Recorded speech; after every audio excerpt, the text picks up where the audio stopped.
میں پچھلے 2-4 دن سفر میں تھا، یہاں سے سورت گئے ہم تو ایئرپورٹ پر لیٹ پہنچے، کی نماز پڑھنے میں تھوڑا سا تاخیر ہو گئی تو لیٹ پہنچے، تو گیٹ پر پہنچے تو اس نے کہا کہ آپ نہیں جا سکتے، لیٹ ہو گئے، فلائٹ جانے سے 40 منٹ پہلے آنا چاہیے اور آپ 20 منٹ پہلے آ رہے ہیں۔ تو مولانا جاوید صاحب بھی ساتھ میں تھے، تو میں نے کہا اس کو کچھ بولوں گا، اللہ اپنا راستہ کر دے گا۔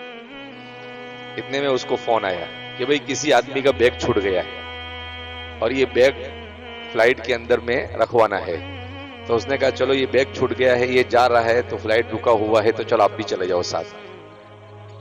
تو میں نے کہا دیکھو الحمدللہ ہم نے نماز پڑھی تو نماز کی برکت سے اللہ نے چھوٹتی ہوئی فلائٹ ہمیں کیا کر دیا، پکڑا دیا۔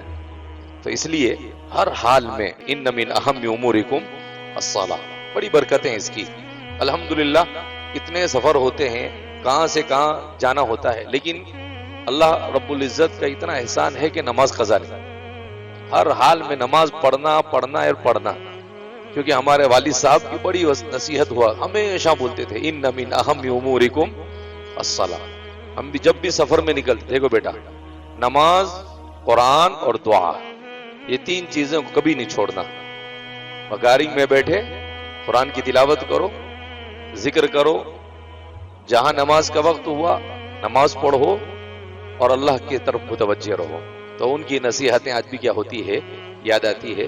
اللہ رب العزت ان کو غریق رحمت فرمائے اور ہم کو بھی ان کے نقش قدم پر چلنے کی توفیق مرحمت فرمائے۔